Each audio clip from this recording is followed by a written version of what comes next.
So, Ben, this is as good a time as any to kind of transition to the idea of performative real estate, I think. So you have a Patreon page now that I've subscribed to, where you're writing really interesting stuff.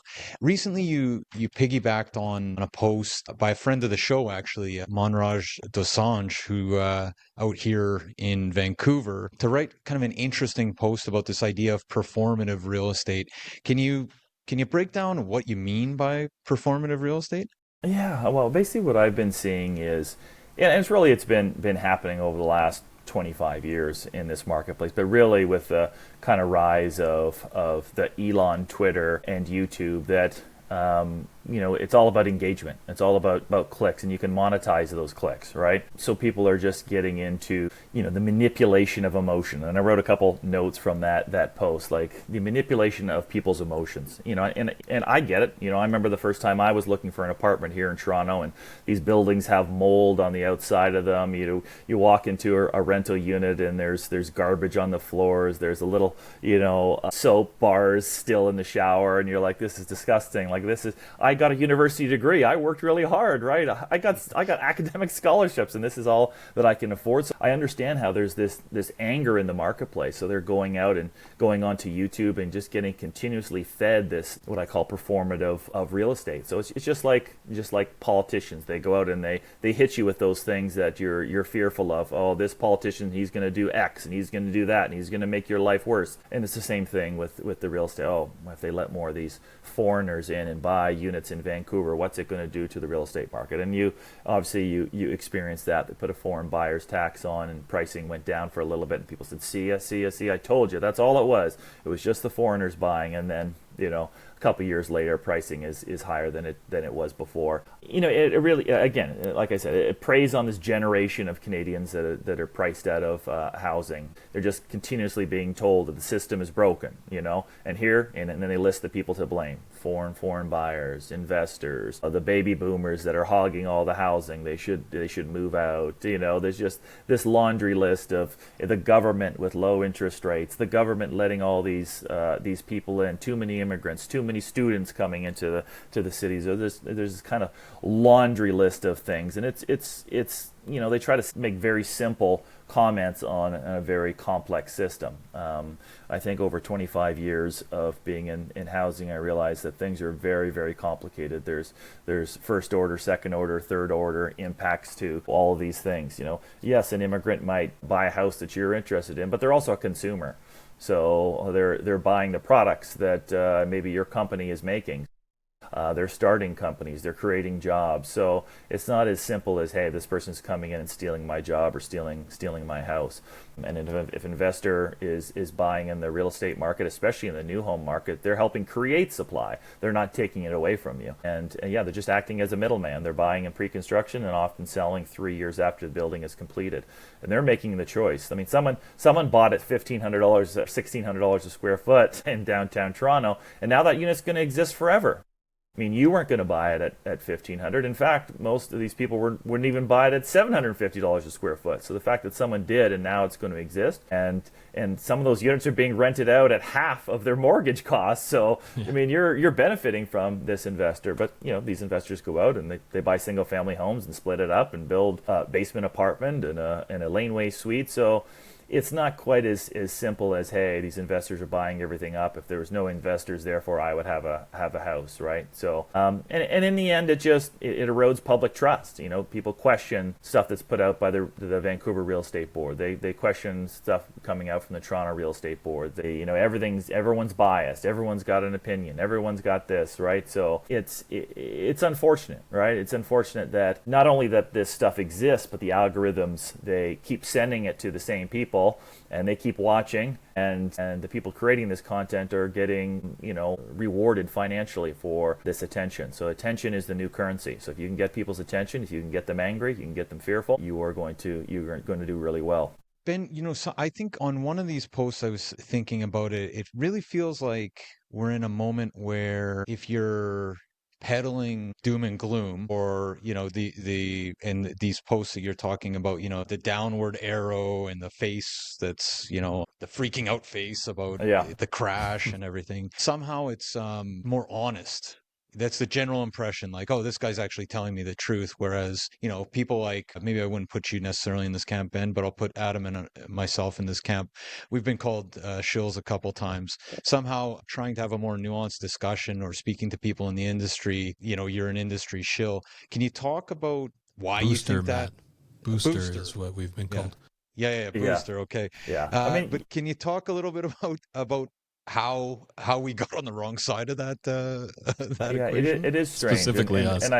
Yeah. I recently I recently did a post about that, about real estate developers being, they're the villains in the marketplace. They're purposely getting together and in smoky backfilled rooms to determine what they're going to charge for new condominiums. When I guess it's not working because nothing's selling now, so they need to get back in those rooms and figure out how to sell More some smoke. condominiums again. Oh, sorry about that. I knew that was going to happen. I mean, I think it's disappointing. I mean, I give my opinion. I give my opinion on what I think the market is doing. That's what my clients want of me. I want to be correct. If my opinions align with my business, then great. I can't just say, well, I think the market's going to go up, but if the market goes up, that's good for me, so I can't talk about that. So the only time I can ever talk is when I think the real estate market's going to go down, right? So I could never come on your show unless I thought the market was going to go down, because otherwise I'd be shilling for the industry. It doesn't make a lot of sense, right? People have an opinion, and if they don't agree with you, they assume that it's because you're talking your book or whatever else. Honestly, I've been busier over the last few months than I was during the peak of the marketplace, right? So people want me to be honest with them, and that's probably cost me business sometimes too, because some developers want my report to say a certain thing that they can send to their lender, and I say, sorry, that's not how I operate, right? This is what I think it is, and if you think it's different, and you want to pay someone else to do a different report, yeah, go ahead, right? So, yeah, it's unfortunate. There's so much nuance in this business, and the more that I talk to people, and the more the analysis that I do, I realize how less that I know than I thought that I did. And I think that's what comes with being in the industry for a long time. You realize more of what you don't know, and unfortunately, there's people that are not smart enough to even know what they don't know. And there's a section of the population, and I wrote about this on that Patreon page, that they think that they're popular with stupid people, so therefore they must be right, right? I'm like, yeah, popularity does not equal correctness, right? And I figured, I mean, that was one thing about when I first started on Twitter 15 years ago, is that people thought someone's opinion from a guy that lives in a basement apartment 2 hours from Toronto was the same as mine, a guy that at that time was running a condo data company whose clients were all the biggest developers, lenders, CMHC, OSFI, you name it. Those are my clients. And I was having conversations with them. I'm getting it, I'm trying to understand and getting behind the numbers. So I'm coming at it with a lot of relevant experience. I worked for PhD economists at Clayton Research, people that are in the Build Hall of Fame, and I still will be, I'm not sure. I'm happy to tell people, hey, I don't know what's going to happen. This world is extremely complicated, and I just found that there's way too many people that were very, very confident in where the market was going, and I'm like, how can you be that way? This market is so complicated that you have to come at it with a cautious approach, and here are the XXX regions I think that we might be going up, or here's a few things that I think are going down. But some people hate that. Some people hate that economists speak, right? On the other hand, it's this. On the other hand, it's that. But that's the way to approach it, because the future is so difficult to predict. I think you kind of alluded to it earlier, or maybe spoke to it a bit, but this idea of performative real estate being kind of similar to performative politics. Like, when I was first read your piece, I was thinking of more the U.S. and how there's like almost echo chambers on steroids, it seems, right now in the US, and people are looking for what they want to hear as opposed to nuance, I guess. Yeah. What would be your advice? We have people listening to this show that are looking to kind of cut through the noise and find opinions that actually are based on actual things that are happening in the world, as opposed to kind of clicks and things like that. What would be your advice to those people?